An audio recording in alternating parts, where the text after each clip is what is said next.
Dear students, now today I have taken one question on dipole moment. जब हम electric charges और field पढ़ रहे थे तो उसमें एक टॉपिक है डायपोल मोमेंट. उसमें बड़े अच्छे अच्छे क्वेश्चन बन के आते हैं और ट्रिकी भी होते हैं, और अगर उसको वेक्टर फॉर्म में अगर हम देखते हैं क्वेश्चन करते हैं तो और भी मजे वाले क्वेश्चन बन के आते हैं. तो मैंने एक क्वेश्चन लिया है, वो भी जे मीन्स में आ चुका है, तो इसी मिलते जुलते क्वेश्चन बनते हैं बेसिकली. तो इलेक्ट्रिक हमने जो क्वेश्चन लिया लाइक दिस, जो जे मीन्स में आ चुका है, electric dipole has a fixed dipole moment P which makes theta angle with respect to x axis. When subjected to electric field E1, EI cap, it experiences torque T1 is equal to torque K. When subjected to another electric field, क्या होता है फिर? E2, ये electric field जब subject किया जाता है तो it experiences another term T2 is equal to, इस तरह की कंडीशन दी हुई है, T2 is equal to minus T1, and then you are being asked find the angle theta. तो उम्मीद करते हैं ये क्वेश्चन करने से पहले सबसे पहले आपको आइडिया होना ही चाहिए कि व्हाट इज डायपोल होता है, क्या है टर्म, और उसका डायपोल का आपस में रिलेशन क्या होता है. तो सिंपली अगर वैसे से ओवरव्यू लेते हैं तो डायपोल होता है क्या, पेयर ऑफ चार्जेस होते हैं जो एक वेरी स्मॉल डिस्टेंस पे रखे जाते हैं. ठीक है, तो अगर उसका रिलेशन हमें पता ही होना चाहिए, अगर इस तरीके से P equal to Q into 2A,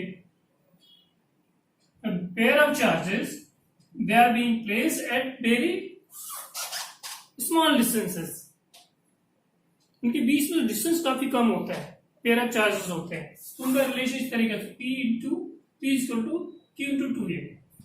2 is the distance between two charges. मतलब pair of charges suppose minus Q है, ये हो गया प्लस Q हो गया, तो this will be 2A. Distance between minus charge and plus charge, the pair of charges. Pair of charges मतलब charges same होंगे लेकिन अपोजिट होंगे, माइनस होगा पॉजिटिव होगा. तो ये थोड़ा आइडिया होना चाहिए डायपोल में. इसी तरीके से अगर कोई डायपोल जो है यूनिफॉर्म इलेक्ट्रिक फील्ड में रखा है तो उसके बीच में जो रिलेशन होता है, टर्क जो लगता है, टर्क का जो रिलेशन होता है PE sin थीटा, ये भी हमारे पास पता होना चाहिए, PE sin थीटा. अगर कोई डायपोल किसी इलेक्ट्रिक यूनिफॉर्म इलेक्ट्रिक फील्ड में रखा है तो हमारे पास ये रिलेशन होना है.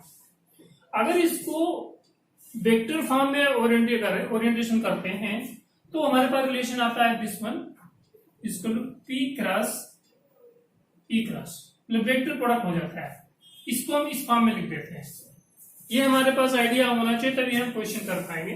सिंपली डायपोल मोमेंट और टॉर्क का रिलेशन, ये हमें आइडिया होना चाहिए.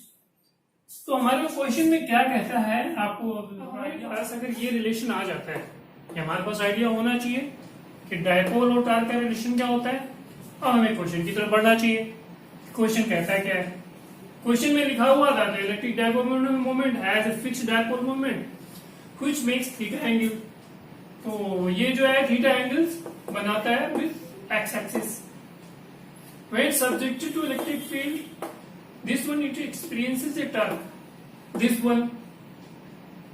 When subject to another electric field it electric field it experiences the torque T2 is equal to minus T1. ये रिलेशन हमारा बन के आ जाता है. फाइंड द एंगल बिटवीन, ये थीटा हमें निकालना है. तो अगर हम डायपोल को वेक्टर फॉर्म में लिख लें तो कैसे लिखेंगे, ऐसा लिख सकते हैं P cos theta I cap plus P sin theta J cap. दो मतलब इलेक्ट्रिक फील्ड में उसको किया गया है ओरिएंटेशन, तो हमने ऐसे लिख दिया है. सच कोई मुश्किल नहीं है, सेम रिलेशन में बना के लिखना है ऐसा. तो फर्स्ट कंडीशन में क्या था, तो टोटल टार्क हमें निकालना पड़ेगा। पहली कंडीशन हमारे subjected to electric field E1 equal this one, it experience a torque this one when subjected to another electric field, तो वो क्या एक्सपीरियंस करता है, दिस टार्क। तो टोटल टार्क निकाल लो आप। T1 इक्वल टू, ये रिलेशन हमारे पास है, क्रॉस किस वन। अब कोई मुश्किल नहीं है, आप सॉल्व करो। ये जो हमारे पर रिलेशन लिखा हुआ T2 equal to minus T1 equal to P cos theta I cap plus P sin theta J cap, और ये टोटल इलेक्ट्रिक फील्ड कितना हो जाएगा, P1 प्लस P2। ये भी लिख दो आप, ये P cos theta I cap plus pi sine theta J cap, ये कितना है, this is PI cap plus this is √3 J cap. अब इसी को सॉल्व करना है, इसको सॉल्व करोगे कितना हो जाएगा, P cos थीटा I से मल्टीप्लाई करोगे तो इसका जो क्या है I तो 0 हो जाएगा, क्रॉस मल्टीप्लिकेशन करोगे तो दिस क्रॉस मल्टीप्लिकेशन सॉरी 0 हो जाएगा। केवल आपके पास जब इससे इसको करोगे तभी कुछ वैल्यू निकल के आ जाएगा। I क्रॉस I जो 0 हो जाएगा, J क्रॉस J 0 हो जाएगा, K क्रॉस K 0 हो जाएगा। ये हो गया आपका ये P cos थीटा। अब इससे क्या निकल के आएगा, P,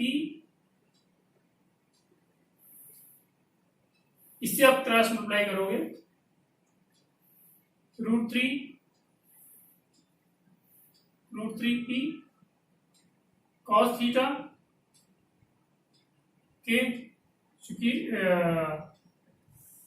J से इसको मल्टीप्लाई करो तो क्या आ जाएगा आपके पास, plus and P sin theta minus K, ठीक है। इससे इसको मल्टीप्लाई करोगे तो P sin थीटा माइनस के, चूंकि I और J का जो मल्टीप्लाई करोगे क्रॉस प्रोडक्ट तो माइनस के आएगा। बस आपका सॉल्व हो गया। इसको इधर उधर कर दो आप दोनों साइड में, √3 cos थीटा के equal to P sin theta के, ये क्रॉस हो जाएगा, P भी है ना, P क्रॉस हो जाएगा तो √3 equal to tan theta equal to 60 degree. तो ये क्वेश्चन बहुत अच्छा है, नो डाउट। बस टिकी थोड़ा सा यहाँ आपको लगा होगा कि जो टॉर्क और जो है डायपोल मोमेंट का जो रिलेशन है वेक्टर फॉर्म में, उसी को यूज करना है, नथिंग एल्स। तो इस तरीके से क्वेश्चन को सॉल्व करने के लिए थोड़ा प्रैक्टिस हमें लगानी पड़ती है, और क्रॉस प्रोडक्ट हमें जरूर आना चाहिए। अगर क्रॉस प्रोडक्ट नहीं आता है वेक्टर का तो क्वेश्चन सॉल्व नहीं होगा, क्योंकि जैसे जिसमें देखा था I क्रॉस I 0 हो जाता है, J क्रॉस J 0 हो जाता है, K क्रॉस K 0 हो जाता है, ठीक है। इसी तरीके से I क्रॉस J माइनस के होता है, J क्रॉस I जो K हो जाएगा। इस तरीके से तो रिलेशंस में है वेक्टर फॉर्म में, जब 11th क्लास में पढ़े होंगे शुरू में, तो हमें थीटा इक्वल टू 60 आ गया। तो ये question one of the best question कर सकते हैं जेईई फॉर्म में। अगर आप इलेक्ट्रिकल चार्जेस और इलेक्ट्रिक फील्ड की क्वेश्चन में देखते हैं, बहुत अच्छा क्वेश्चन है। तो उम्मीद करते हैं इस तरह के क्वेश्चन आप लोग प्रैक्टिस करेंगे, राइट।